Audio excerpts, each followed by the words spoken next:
हाथरस कांड की सीबीआई जांच होगी। सीएम योगी आदित्यनाथ ने हाथरस कांड की सीबीआई जांच की सिफारिश की है। इस मामले में विपक्ष की ओर से जारी लगातार राजनीति के बाद सीएम योगी ने बड़ा फैसला लेते हुए सीबीआई जांच की सिफारिश की है। सीएम योगी ने कहा कि घटना के दोषियों को बख्शा नहीं जाएगा। 14 सितंबर को एक लड़की के साथ दरिंदगी हुई थी, जिसके बाद इलाज के दौरान उस लड़की की मौत हो गई थी। पुलिस ने इस मामले में 4 लोगों को गिरफ्तार किया था। यूपी के सीएम योगी आदित्यनाथ ने ट्वीट किया है। उन्होंने अपने ट्वीट में लिखा कि हाथरस की दुर्भाग्यपूर्ण घटना और जुड़े सभी बिंदुओं की गहन पड़ताल के उद्देश्य से यूपी सरकार इस प्रकरण की विवेचना सीबीआई के माध्यम से कराने की संतुष्टि कर रही है। इस घटना के लिए जिम्मेदार सभी लोगों को कठोरतम सजा दिलाने के लिए हम संकल्पबद्ध हैं। हाथरस मामले की सीबीआई जांच की सिफारिश के बाद पीड़ित के भाई का बड़ा बयान सामने आया है। पीड़ित के भाई ने दावा किया कि राज्य सरकार ने सीबीआई जांच की मांग नहीं की थी। जी नहीं, हम तो सुप्रीम कोर्ट के फास्ट ट्रैक की बोल रहे थे कि उनकी जज से जो भी न्याय मिलेगा हम उसके लिए बोल रहे थे। अभी सीबीआई की अभी हमें ज़रूरत नहीं है, क्योंकि अब जब एसआईटी की टीम चल रही है और वो भी पता नहीं क्या करेगी और सीबीआई पता नहीं क्या करेगी।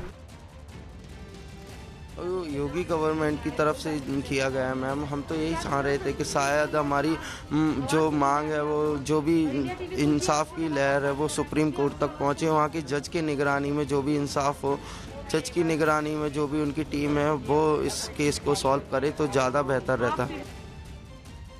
बीजेपी नेता जगदम्बिका पाल ने दावा किया कि पीड़ित परिवार ने सीबीआई जांच की मांग की थी, जिसके बाद ही राज्य सरकार ने सीबीआई जांच की सिफारिश की। राहुल गांधी मिलने गए थे या राहुल गांधी फोटोशॉप के लिए गए थे? मतलब यूपी की सरकार ने एडिशनल चीफ सेक्रेटरी होम और डीजी को आज दिन में भेजा था। पीड़ित परिवार से मिले होंगे। पीड़ित परिवार की मांग थी सीबीआई की। हाथरस मामले में सीबीआई जांच की सिफारिश को कांग्रेस नेता प्रमोद तिवारी ने सही बताया, लेकिन वो हाथरस मामले पर योगी सरकार को घेरने से भी नहीं चूके। जो प्रियंका जी ने कहा है, मैं उस पर बल देता हूं कि सीबीआई की जांच हो, परंतु हाई कोर्ट या सुप्रीम कोर्ट के निगरानी में हो, देख रेख में हो। जांच की मॉनिटरिंग वो करते रहे, जिससे सच्चाई सामने आए। महाराष्ट्र सरकार में मंत्री नितिन राउत ने सीबीआई जांच की सिफारिश करने पर योगी सरकार को घेरा। उन्होंने दावा किया कि राज्य सरकार से सीबीआई जांच की किसी ने भी मांग नहीं की थी। हाथरस के पूरे हत्याकांड में सीबीआई इंक्वायरी के आदेश पारित किए हैं। मैं समझता हूँ कि इसकी किसी ने ना मांग की थी, ना कोई आवश्यकता थी। सही माने में सुप्रीम कोर्ट के रिटायर्ड जज के मातहत यहाँ जुडिशियल इंक्वायरी होनी चाहिए थी। हाथरस में कांग्रेस नेता राहुल गांधी और प्रियंका गांधी ने पीड़ित परिवार से करीब 1 घंटे तक मुलाकात की। 5 लोगों के साथ हाथरस जाने की मंजूरी मिलने के बाद वो शाम 7:30 बजे के आसपास पीड़ित के गांव पहुंचे, जहां उसके घर के अंदर बंद कमरे में दोनों नेताओं ने पीड़ित परिवार के सदस्यों के साथ बैठकर उनका दर्द बांटा। पहले तो ये प्लानिंग थी कि राहुल प्रियंका चटाई पर बैठकर मुलाकात करेंगे पीड़ित परिवार से, लेकिन भीड़ इतनी ज्यादा इकट्ठा हो गई यहाँ पर कि जो सुरक्षा कर्मी जो उनकी सुरक्षा में तैनात किए गए हैं, उन्हें काफी मशक्कत करना पड़ा। कांग्रेस नेताओं से मुलाकात के दौरान एक लम्हा ऐसा भी आया कि अपनी बेटी को खो चुकी मां प्रियंका गांधी से गले मिलकर फूट फूट कर रोने लगी।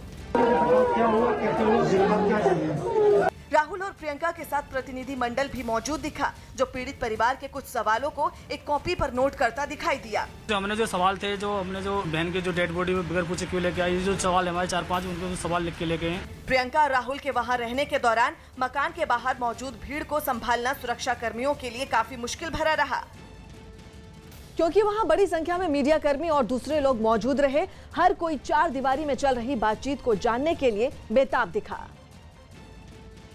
और जब मकान का दरवाजा खुला तो बाहर निकले प्रियंका और राहुल गांधी ने सबके सामने अपनी बात रखी। पीड़ित परिवार से मुलाकात के बाद प्रियंका गांधी ने कहा कि अन्याय के खिलाफ उनकी लड़ाई जारी रहेगी। अन्याय नहीं होगा तो न वो हमें रोक सकते हैं और न कोई और हमें रोक पाएगा। राहुल गांधी ने तो योगी सरकार को चेतावनी दे डाली कि वो पीड़ित परिवार को इंसाफ दिलाकर रहेंगे। वो भी कागज साइन करवाना चाहते हैं, कोई फर्क नहीं पड़ेगा। इस परिवार की आवाज को कोई शक्ति, दुनिया की कोई शक्ति इनकी आवाज को नहीं दबा सकती। कांग्रेस नेताओं से मुलाकात के बाद पीड़ित परिवार ने बताया कि राहुल गांधी ने उनकी आर्थिक मदद भी की है। मैं उसे ओपन नहीं करूंगा, ना मैंने अभी कुछ चेक खोला है। जो भी कुछ उनसे बना है उन्हें हमें पीड़ित परिवार को सांत्वना देने के बाद कांग्रेस नेताओं का काफिला हाथरस से निकल पड़ा। कोरोना के खतरे के बीच मध्य अमेरिकी देश निकारागुआ से एक हैरान करने वाली तस्वीर सामने आई, जिसमें हर साल की तरह इस बार भी वहां सांडों के पीछे दौड़ने वाला पारंपरिक खेल खेला गया। ये दक्षिण भारत में खेले जाने वाले पारंपरिक खेल जलीकट्टू से काफी मिलता जुलता है। इस बार कोरोना का खौफ भी इस फेस्टिवल के रंग में भंग नहीं डाल सका, जिसके बाद वहां के हजारों लोग हर साल की तरह निकारागुआ के मसाया शहर में जमा हुए और उन्होंने सैन जेरोनिमो फेस्टिवल में हिस्सा लिया। परंपरा के मुताबिक पहले सांडों को सड़क पर उतारा गया और फिर उन्हें गुस्सा दिलाया गया। इसके बाद उन्हें काबू करने की कोशिश शुरू की गई। लोगों का हुजूम सांडों के पीछे भागता नजर आया और उन्हें उकसाते हुए वो उनके सामने जाते दिखे। वहां मौजूद ज्यादातर लोग अपनी जान को खतरे में डालते नजर आए। भीड़ को काबू में करने के लिए कुछ घुड़सवार भी वहां उतारे गए, पर लोगों के जोश के आगे वो ठंडे पड़ गए। वहीं कुछ लोग अपने घरों की बालकनी में खड़े होकर खेल का मजा लेते दिखाई दिए। एक आदमी तो एक सांड पर बैठने की कोशिश करता दिखा, पर उसकी ये गलती उस पर भारी पड़ गई। कई लोग इस खतरनाक खेल में घायल भी हो गए, जिन्हें वहां से तुरंत अस्पताल ले जाया गया। अमेरिका के फ्लोरिडा से डरा देने वाला एक वीडियो सामने आया है, जिसमें दो बदमाश हथियार के दम पर एक आदमी से उसकी मर्सिडीज चुराते दिखे। वो आदमी किसी काम से बाहर जा रहा था और पार्किंग में पहुंचकर वो मर्सिडीज में बैठा ही था कि पीछे से आए दो बदमाशों ने उसे घेर लिया और उसकी गाड़ी चुराकर वहां से फरार हो गए। चोरी की पूरी वारदात मकान में लगे सीसीटीवी में कैद हो गई, जिसकी फुटेज में साफ दिखा कि जैसे ही वो आदमी मर्सिडीज में बैठा तभी दो बदमाश वहां भागते हुए पहुंचे। एक ने गाड़ी का दरवाजा खोलकर उसे बाहर निकाला तो दूसरे ने पिस्तौल के दम पर उसे जमीन पर बैठने की धमकी दी। उस आदमी ने भी अपनी जान बचाने के लिए बगावत नहीं की। जिस बदमाश के हाथ में पिस्तौल थी उसने मर्सिडीज मालिक के सिर पर वार भी किया। इस बीच पहला बदमाश मर्सिडीज में बैठ गया और उसे पार्किंग से बाहर निकालता दिखाई दिया। मर्सिडीज चोरी करने के दौरान दूसरा बदमाश उसके मालिक को बंदूक दिखाकर लगातार डराता रहा। सेना को मेक इन इंडिया के तहत 10 लाख आधुनिक ग्रेनेड मिलेंगे। न्यूज 18 के संदीप बोल की रिपोर्ट है कि सेना को जल्द ही मल्टी मोड हैंड ग्रेनेड यानी हाथ से फेंकने के अलावा लॉन्चर के जरिए भी दागे जाने वाले ग्रेनेड मिलेंगे। और इसके लिए रक्षा मंत्रालय ने 409 करोड़ रुपए में नागपुर की एक कंपनी के साथ करार किया है, जिसके तहत कंपनी सेना को 10 लाख आधुनिक ग्रेनेड मुहैया कराएगी। खास बात है कि करार मेक इन इंडिया के तहत किया गया। अभी तक सेना बेहद पुराने डिजाइन वाले ग्रेनेड का ही इस्तेमाल करती आ रही है, जिनमें दूसरे विश्व युद्ध के समय से ही कोई बदलाव नहीं हुआ। बिहार में ठगी करने वाला गिरोह हत्थे चढ़ा। बिहार के जमुई से ऑनलाइन ठगी करने वाले गिरोह के एक सदस्य को गिरफ्तार कर यूपी के प्रयागराज लाया गया, जहां उससे पूछताछ जारी है।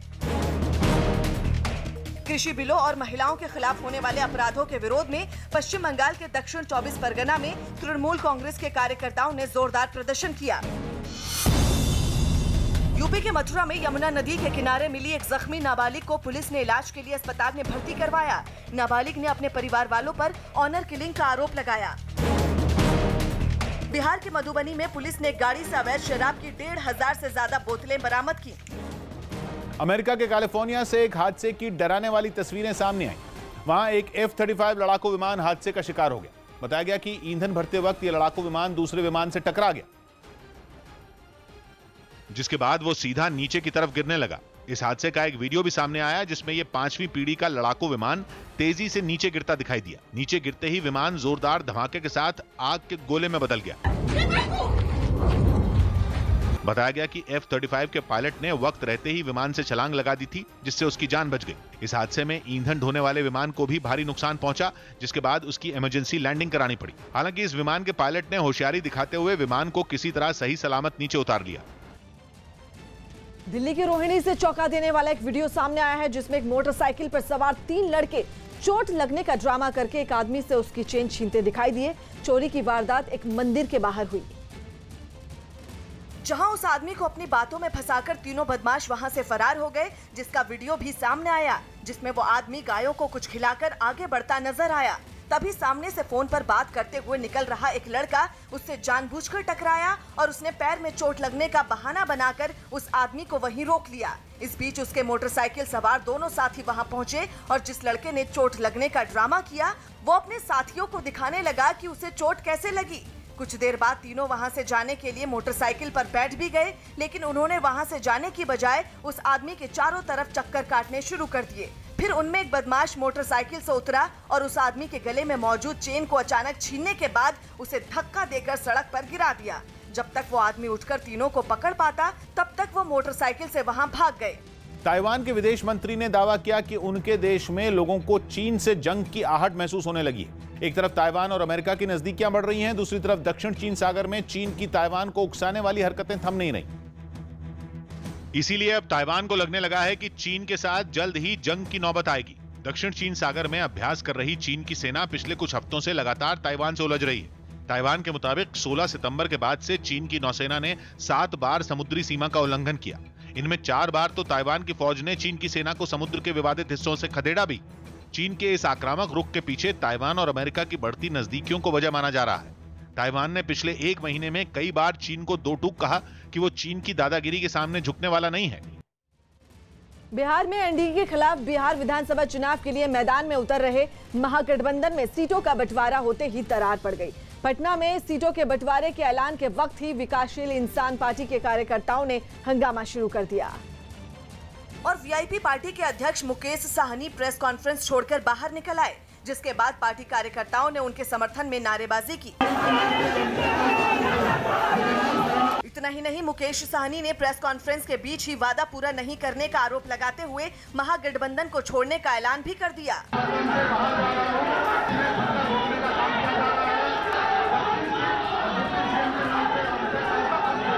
प्रेस कॉन्फ्रेंस खत्म होने के बाद जब तेजस्वी यादव, तेज प्रताप और दूसरे नेता बाहर निकलने लगे, तब भी विकासशील इंसान पार्टी के कार्यकर्ता नारे लगाते दिखे।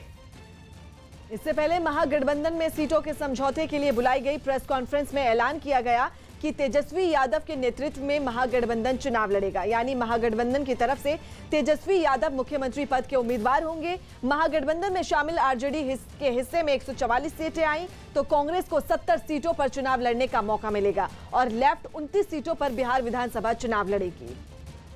गुजरात के नर्मदा जिले में स्टैच्यू ऑफ यूनिटी के पास बना सफारी पार्क फिर से शुरू हो गया। कोरोना की वजह से पिछले कई महीनों से यह पार्क बंद था, लेकिन अब महामारी से बचने के तरीकों का इस्तेमाल करते हुए उसे फिर से खोल दिया गया और लोगों को सफारी पार्क में एंट्री दी गई। इसके साथ ही वहां लंबे समय बाद रौनक लौट आई। कोरोना काल में पहली बार खुले इस पार्क में सभी जरूरी नियमों का पालन किया गया। जो लोग भी वहां पहुंचे उन सब के चेहरे पर मास्क दिखा। सफारी पार्क में घुसने से पहले वहां घूमने आए सभी लोगों के बुखार की जांच की गई। यही नहीं, वहां थोड़ी थोड़ी दूर पर सैनिटाइजर भी रखे गए जिनका लोगों ने इस्तेमाल किया। सैनिटाइजेशन वगैरह का ध्यान रखा जा रहा है। पूरा पब्लिक को इंस्ट्रक्शन दिए जा रहे हैं। कंपलसरी किया जा रहा है कि मास्क पहनना फर्जियात है। सोशल डिस्टेंसिंग मेंटेन किया जा रहा है। ये पार्क सुबह 8 बजे से शाम 5 बजे तक खुला रहेगा और फिलहाल वहां 1 घंटे में केवल 48 लोगों को ही अंदर जाने की इजाजत मिलेगी। कोरोना संकट के बीच महाराष्ट्र में रेस्टोरेंट को खोलने की मंजूरी मिल गई है, लेकिन उससे पहले राज्य सरकार ने कुछ दिशा निर्देश भी जारी किए हैं। न्यूज 18 के अभिषेक पांडे की रिपोर्ट है कि सोमवार से खुलने वाले रेस्टोरेंट में 50% ग्राहक ही एक बार में बैठ सकते हैं, यानी अगर रेस्टोरेंट में 40 सीटें होंगी तो उसमें 20 लोगों को ही एंट्री दी जाएगी। रेस्टोरेंट में घुसने से पहले उनकी थर्मल स्क्रीनिंग की जाएगी और इसके साथ ही अगर किसी ग्राहक में सर्दी, खांसी और जुकाम के लक्षण पाए जाते हैं तो उसे रेस्टोरेंट में एंट्री नहीं दी जाएगी। बाहर का खाना खाने के लिए रेस्टोरेंट पहुंचने वाले लोगों को वहां बैठने के दौरान मास्क लगाना भी जरूरी होगा। राज्य सरकार ने नकद लेन देन के बजाय डिजिटल पेमेंट करने पर भी जोर दिया है। इतना ही नहीं, रेस्टोरेंट में खाना परोसने वाले कर्मचारियों को भी रोजाना साफ कपड़े पहनने होंगे। 2 खतरनाक हादसों का शिकार हो चुके बोइंग 737 मैक्स विमान में बदलावों के बाद अमेरिका में उसका फ्लाइट टेस्ट किया गया। ये विमान 2018 और 2019 में इंडोनेशिया और इथियोपिया में क्रैश हो चुका है, जिनमें 346 लोग मारे गए थे।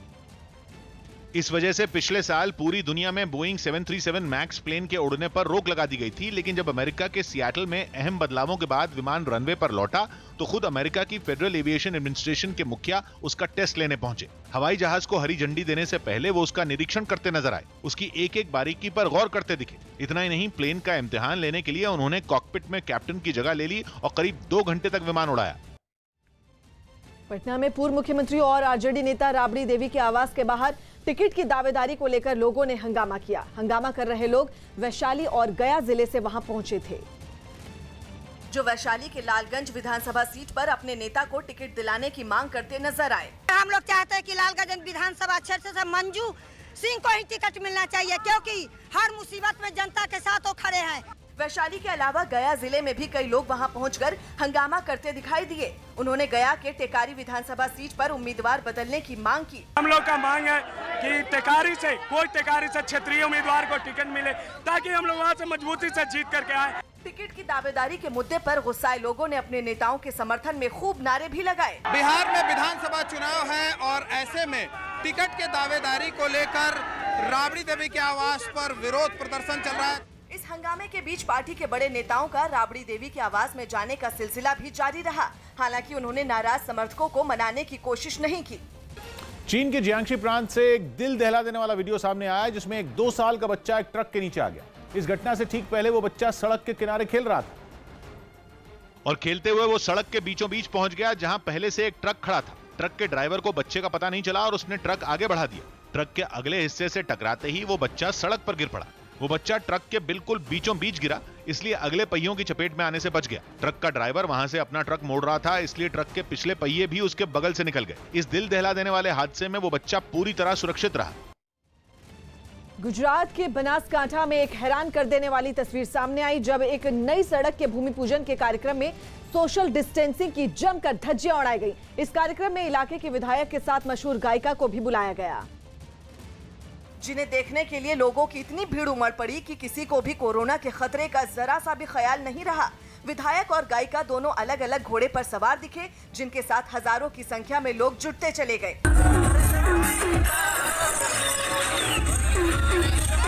इस दौरान कुछ ही लोगों के चेहरे पर मास्क दिखाई दिया, जबकि बाकी लोग बिना डर के भीड़ में शामिल रहे। इस कार्यक्रम में सैकड़ों महिलाएं भी नजर आईं, लेकिन किसी ने भी एक दूसरे से दूरी बनाए रखने को जरूरी नहीं समझा। विधायक भी लोगों को सोशल डिस्टेंसिंग की याद दिलाने की बजाय हाथ हिलाकर उनका हौसला बढ़ाते हुए दिखाई दिए। दक्षिण चीन सागर में अमेरिका और चीन के बीच तनाव और बढ़ सकता है। अमेरिका ने अपने सबसे खतरनाक ड्रोन दक्षिण चीन सागर में तैनात कर दिए हैं, जिनसे चीन की नौसेना के ठिकानों को निशाना बनाया जा सकता है। जो ड्रोन अमेरिका ने तैनात किया है उसका नाम है MQ-9 रीपर। ये एक ऐसा ड्रोन है जो हवा से जमीन पर मार करने वाली मिसाइल भी अपने साथ ले जा सकता है। लेजर गाइडेड बम बरसाने में भी ये ड्रोन बेजोड़ माने जाते हैं, जो करीब 40,000 फीट की ऊंचाई तक उड़ान भर सकते हैं। चीन की नौसेना ने पिछले महीने बड़े पैमाने पर 5 अलग अलग अभ्यास किए थे और ये सभी अभ्यास दक्षिण चीन सागर से लगने वाली सीमाओं के पास किए गए। माना जा रहा है कि दक्षिण चीन सागर में चीन को चुनौती देने के लिए ही अमेरिका ने अपने सबसे खतरनाक ड्रोन तैनात किए हैं। यूपी के मेरठ में 2 पक्षों में हमला हो गया। यूपी के मेरठ में किसी मामूली बात पर 2 पक्षों के बीच जमकर पथराव हुआ, जिसमें कई लोग घायल हो गए और कुछ पुलिस वालों के वहां पहुंचते ही भाग खड़े हुए। इसके बावजूद पुलिस ने 16 लोगों को हिरासत में ले लिया। महाराष्ट्र के नासिक के देवलाली कैंप के आसपास के इलाके में मजदूर बनकर काम कर रहे एक संदिग्ध को पुलिस ने हिरासत में ले लिया। आशंका है कि वो आर्मी बेस में ही किसी बड़ी गतिविधि को अंजाम तक पहुंचाने की तैयारी में था। उसके फोन से पाकिस्तान में किए गए कई कॉल और मैसेज बरामद किए। बिहार के खगड़िया में बारिश की वजह से जगह जगह पानी भर गया, जिससे नाले का पानी भी वहां मौजूद मकानों और दुकानों में घुस गया, जिसने वहां रहने वालों की मुश्किलें बढ़ा दी। प्रयागराज में चेकिंग के दौरान भाग रहे एक इनामी बदमाश को पुलिस ने गिरफ्तार कर लिया। उसके पास से कई हथियार और चोरी की एक मोटरसाइकिल भी बरामद की गई। दक्षिण अमेरिकी देश चिली की राजधानी सेंटियागो में प्रदर्शनकारियों को तितर बितर करने के लिए पुलिस ने वाटर कैनन का इस्तेमाल किया। वहां करीब 1 साल से सरकार के खिलाफ विरोध प्रदर्शन जारी है और सड़कों पर उतरे ऐसे ही कुछ प्रदर्शनकारियों को हटाने के लिए पुलिस वालों ने वाटर कैनन का इस्तेमाल किया। पानी की बौछार से बचने के लिए प्रदर्शन में शामिल लोग इधर उधर भागते हुए दिखाई दिए। कुछ प्रदर्शनकारी पुलिस वालों के पास भी पहुंच गए, जिसके बाद पुलिस वालों ने इनको खदेड़ने के लिए मिर्च का स्प्रे भी किया। ऐसी ही दूसरी तस्वीर में सुरक्षा बल के कई जवान सड़कों पर उतर गए और इन लोगों को पीछे करने की कोशिश में जुट गए। हालांकि इसके बाद भी कई लोग सड़कों पर हंगामा करते दिखाई दिए और पुलिस वाले वाटर कैनन की मदद से इन लोगों को हटाने की कोशिश करते दिखे। कुछ प्रदर्शनकारी शहर के दूसरे हिस्सों से भी प्रदर्शन की तस्वीरें सामने आईं और कई लोग सड़क पर उतरकर सरकार के विरोध में नारेबाजी करते हुए नजर आए।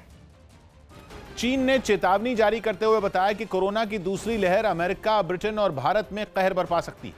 ब्रिटेन की वेबसाइट express.co.uk की रिपोर्ट के मुताबिक चीन ने चेतावनी दी है कि सर्दियों में तापमान गिरने के साथ कोरोना की दूसरी लहर घातक साबित हो सकती है। चीन के सरकारी अखबार ग्लोबल टाइम्स ने अमेरिका, ब्रिटेन और भारत को कोरोना की दूसरी लहर से सबसे ज्यादा खतरा बताया है। ये तीनों देश कोरोना की सबसे ज्यादा मार झेल रहे हैं और इन देशों में कोरोना से मौतों का आंकड़ा भी सबसे ज्यादा है।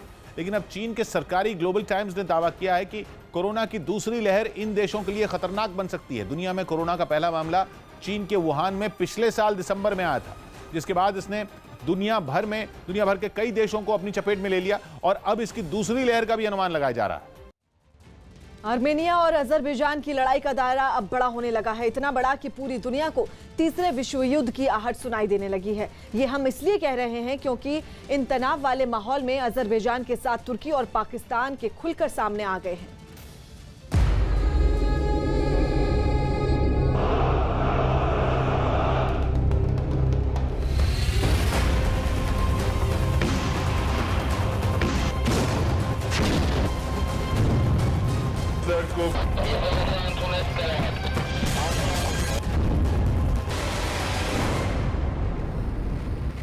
गाड़ियों में भर भर कर जाते आतंकी,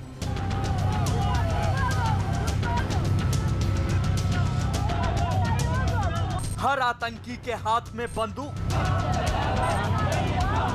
इरादे बेहद खतरनाक, दुनिया को बर्बाद करने वाले।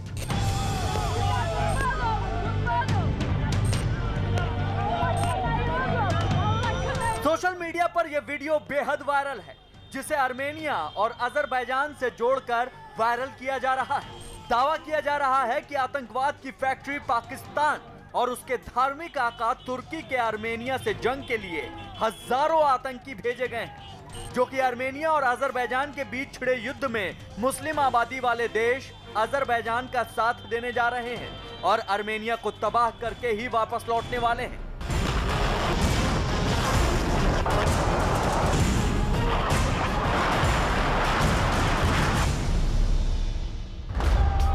किलिंग मशीन कहे जाने वाले इन आतंकवादियों को मुस्लिम देश अजरबैजान के पक्ष में ईसाई देश आर्मीनिया से युद्ध के लिए काफी पैसा दिया जा रहा है। ये दावा सोशल मीडिया पर किया जा रहा है। इस वीडियो में इस्लामिक आतंकवादी हैं जो कि सीरिया और तुर्की से भेजे जा रहे हैं। ये आर्मेनिया के खिलाफ लड़ाई लड़ेंगे। पाकिस्तान भी इनके साथ है। पाकिस्तान और तुर्की दुनिया के मुस्लिम देशों के अगुवा बनना चाहते हैं, लिहाजा वो इस जंग में अजरबैजान का साथ दे रहे हैं, जिसका सबूत है पाकिस्तान के नाम पर लगते ये नारे। पाकिस्तान जिंदाबाद, अजरबैजान जिंदाबाद, पाकिस्तान जिंदाबाद, अजरबैजान जिंदाबाद। लेकिन वायरल वीडियो में दिख रहे हजारों आतंकियों को अजरबैजान भेजे जाने का सच पड़ताल का विषय है। इसलिए हमने इस वीडियो की छानबीन करनी शुरू की।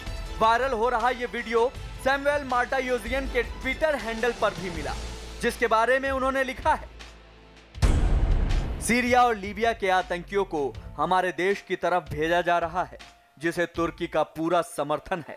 हमें मजबूत रहना होगा। तुर्की के इस मिशन में पाकिस्तान भी मदद कर रहा है और उसके आतंकवादी इस इलाके में काफी सक्रिय हैं।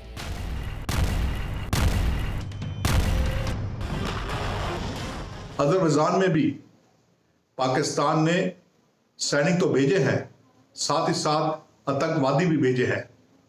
ये सैनिक ज्यादातर आतंकवादियों पर काबू या कंट्रोल रखने के लिए भेजे गए हैं। उन्हें किस प्रकार इस्तेमाल किया जाएगा उसके लिए भेजे गए हैं। इससे इमरान खान अफगानिस्तान जैसे हालात पैदा करना चाहता है, जैसे शुरू में अफगानिस्तान के अंदर तालिबान की मदद के लिए पाकिस्तानी फौज भेजी गई थी, उसी प्रकार अजरबैजान में अपनी फौज को भेजा है आतंकवादियों को सहारा देने के लिए।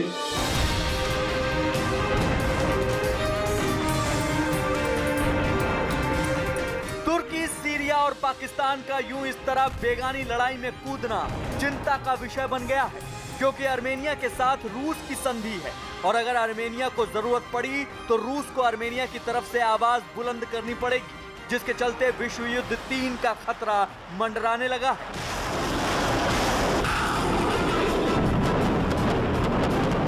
कोरोना संकट में अमेरिका के मैसाचुसेट्स में एक इंजीनियर ने आपदा को अवसर में बदलते हुए बाल काटने वाला रोबोट बना डाला। इंजीनियर ने ऐसा कमाल किया जिससे न तो सैलून जाने का झंझट रहा और न ही घर से बाहर निकलकर कोरोना की चपेट में आने का खतरा। और कैंची थामे उसके बनाए रोबोट ने जैसे ही काम शुरू किया तो उसके हाथ किसी हेयर स्टाइलिस्ट की तरह चलते दिखे। हैरानी की बात यह है कि बाल काटने वाला रोबोट सिर्फ काम ही नहीं बल्कि मन बहलाने के लिए बातें भी कर सकता है। यानी आदमी को ऐसा लगे जैसे वो वाकई सैलून में किसी स्टाइलिस्ट से ही बाल कटवा रहा हो। So how about that weather? I don't know. I mean, I guess it's warm out. Robot से बाल कटवाने की शुरुआती कुछ कोशिशें नाकाम रही, लेकिन उसके बाद उसने पकड़ बना ली। वो भी ऐसी कि वो कोई बेसिक हेयर कट नहीं करता बल्कि अलग अलग ऑप्शन में चुना जा सकता है कि रोबोट से कौन सा स्टाइलिश हेयर कट कराना है। हालांकि रोबोट के बाल काटने की अपनी कुछ सीमाएं हैं, लेकिन उसे दुरुस्त करने पर काम किया जा रहा है। चीन से जारी तनाव के बीच हिमाचल के रोहतांग को लेह की सीमा से जोड़ने वाले अटल टनल का प्रधानमंत्री नरेंद्र मोदी ने उद्घाटन किया। 10 साल में बनने वाले अटल टनल से अब लद्दाख साल भर पूरी तरह से जुड़ा रहेगा। और यही नहीं, सुरंग बन जाने से मनाली से लेह के बीच करीब 46 किलोमीटर की दूरी भी कम हो जाएगी, जिससे करीब 6 घंटे का वक्त बचेगा। इस सुरंग का नाम पूर्व प्रधानमंत्री अटल बिहारी वाजपेयी के नाम पर रखा गया है, जिसके उद्घाटन के मौके पर पीएम मोदी के अलावा रक्षा मंत्री राजनाथ सिंह, हिमाचल प्रदेश के मुख्यमंत्री जयराम ठाकुर समेत कई लोग मौजूद रहे। पीएम मोदी ने सुरंग को देश की सुरक्षा के लिए बेहद अहम बताया। उन्होंने कहा कि सुरंग की अहमियत की वजह से ही इसे बनाने के काम में सरकार ने तेजी लाई। सिर्फ 6 साल में हमने 26 साल का काम पूरा कर लिया। उद्घाटन के बाद पीएम मोदी का काफिला अटल टनल के अंदर से होकर गुजरा। बताया गया कि 10,000 फीट की ऊंचाई पर यह दुनिया की सबसे लंबी सुरंग है, जो चीन के लिए बड़ा सिरदर्द बन सकती है और हर मौसम में इसके जरिए सेना बिना रुके सीमा तक पहुंच सकेगी।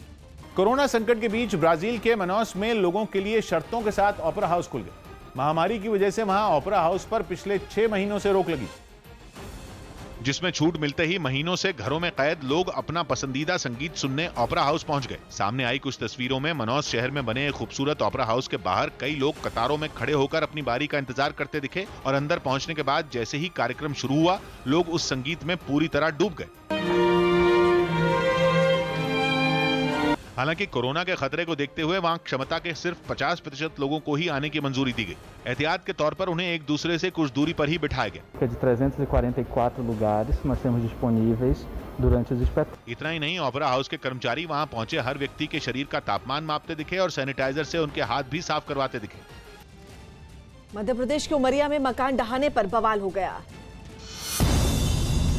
एमपी के उमरिया में सरकारी जमीन पर बने आदिवासी समुदाय के एक शख्स के मकान को ढहाए जाने पर हंगामा शुरू हो गया। उन लोगों ने प्रशासन पर भेदभाव करने का आरोप लगाते हुए प्रदर्शन किया। यूपी के जौनपुर में एक लड़की ने छेड़छाड़ के आरोपी की सरेआम पिटाई कर दी। बाद में पुलिस आरोपी को हिरासत में लेकर थाने ले गई। यूपी के अमरोहा में चोरी के शक में कुछ लोगों ने एक नाबालिग को खंबे से बांधकर खूब पीटा। बाद में पुलिस ने आरोपी के खिलाफ केस दर्ज कर उसे गिरफ्तार भी कर लिया। महाराष्ट्र के भिवंडी में प्लास्टिक के गोदाम में भीषण आग लग गई, जिस पर काबू पा लिया गया, लेकिन इस घटना में गोदाम मालिक का लाखों का नुकसान हो गया। अमेरिका के न्यूयॉर्क में पिछले 7 महीने से बंद रेस्टोरेंट फिर खोल दिए गए। काफी वक्त से रेस्टोरेंट मालिक सरकार से उन्हें खोलने की इजाजत मांग रहे थे और सरकार से हरी झंडी मिलते ही वहां के सभी रेस्टोरेंट दोबारा खोल दिए गए। महीनों से बंद पड़े रेस्टोरेंट खुलते ही कुछ लोग अपने परिवार के साथ वहां पहुंचे और कई दिनों बाद उन्होंने बाहर खाने पीने का स्वाद लिया। वहां से आई एक तस्वीर में कुछ लोग एक रेस्टोरेंट में काफी दिनों बाद अपनों के साथ कुछ अच्छे पल बिताते नजर आए। कुछ लोग अंदर तो कुछ लोग बाहर बैठकर मौसम का मजा लेते हुए खाते पीते दिखे। Everything that opens up is good for the psyche of this city. Restaurant खुले जरूर, लेकिन कोरोना का खौफ भी वहां साफ दिखा। वहां पर न तो पहले जैसी रौनक नजर आई और न ही वहां पहुंचे लोगों ने हर बार की तरह खाने पीने की चीजों के लिए ऑर्डर दिया।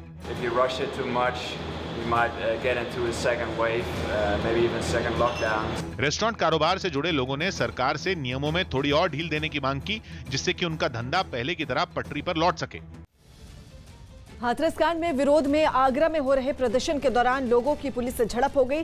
सड़कों पर हो रहा ये प्रदर्शन अचानक हंगामे में बदल गया और पुलिस वालों के सामने देखते ही लोग नाराज हो गए और देखते ही देखते पथराव शुरू हो गया। प्रदर्शन में शामिल लोग पुलिस वालों पर पत्थर फेंकते हुए नजर आए, जिसकी वजह से कुछ देर के लिए पुलिस वालों को सड़क से हटना पड़ा। लेकिन कुछ ही देर बाद पुलिस वालों ने फिर से मोर्चा संभाला और प्रदर्शनकारियों को खदेड़ने की कोशिश तेज कर दी। पुलिस के एक्शन में आते ही पथराव कर रहे लोग सड़कों पर दौड़ते हुए नजर आए, जिसकी वजह से कुछ देर के लिए वहां अफरा तफरी का माहौल बन गया। देखिए, आप देखिए कैसे पुलिस प्रशासन बराबर लगातार टक्कर ले रहा है लोगों से वही लोगों को खदेड़ रहा है।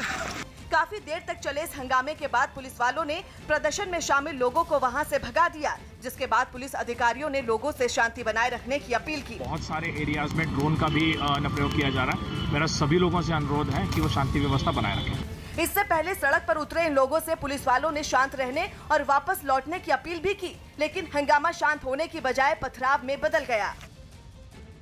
हाथरस कांड से नाराज कुछ महिलाओं ने जम्मू में सड़क पर उतरकर प्रदर्शन किया। इन लोगों ने सरकार से आरोपियों पर सख्त कार्रवाई की मांग की और हाथों में पोस्टर लेकर सड़कों पर उतर गईं। इन महिलाओं को पैंथर पार्टी की महिला मोर्चा का साथ भी मिल गया और सभी ने सरकार के खिलाफ जमकर नारेबाजी की। उत्तर प्रदेश के बलात्कारियों को फांसी दो, फांसी दो। इन महिलाओं ने सरकार के दावों पर सवाल उठाते हुए सरकार से सख्त कार्रवाई की मांग की। इससे एक ये चिंता का भी विषय है और एक सवालिया निशान भी है गवर्नमेंट के ऊपर। इन महिलाओं ने पुलिस पर दोषियों को बचाने का आरोप भी लगाया। बिहार के जमुई में सड़क हादसे में 2 लोगों की मौत पर गुस्साए लोगों ने जमकर हंगामा किया। बताया गया कि मोटरसाइकिल से हुई टक्कर में एक महिला के साथ उसके बच्चे की मौत हो गई, जिस पर लोगों का गुस्सा भड़क गया और उन्होंने शवों को जमीन पर रखकर ट्रैफिक जैम कर लिया। लोग इतने गुस्से में थे कि उन्होंने सड़क पर चल रहे कई ऑटो रिक्शा को भी खाली करवा दिया। उन्होंने मरने वालों के परिजनों के लिए मुआवजे के साथ आरोपी मोटरसाइकिल सवार की गिरफ्तारी की भी मांग की। उनके इस हंगामे की वजह से लोगों की भीड़ जुट गई, साथ ही सड़क पर गाड़ियों की आवाजाही भी बंद हो गई। पंजाब के अमृतसर में कृषि बिल के विरोध में किसान मजदूर संघर्ष कमेटी के लोगों ने प्रदर्शन किया। भारी संख्या में इकट्ठा हुए किसानों ने रेलवे की पटरियों पर ही कब्जा कर लिया और टेंट लगाकर वहां धरना शुरू कर दिया। किसानों ने एक पुतला जलाकर कृषि बिल पर अपना विरोध भी जताया। कब्जा नहीं होने देंगे। प्रदर्शन में शामिल लोगों ने इस बिल के वापस होने तक प्रदर्शन जारी रखने की चेतावनी दी। देश की किसानी के लिए, खेती के लिए जो भी लोकतांत्रिक तरीके से हमें करना पड़ा हम करेंगे। हम मरने से नहीं डरते, मुकदमों से नहीं डरते। इन किसानों ने राजनीतिक दलों से भी किसानों के मुद्दे पर राजनीति नहीं करने की अपील की। मैं हूं किशोर रजवानी। आज की ताजा खबर जारी है।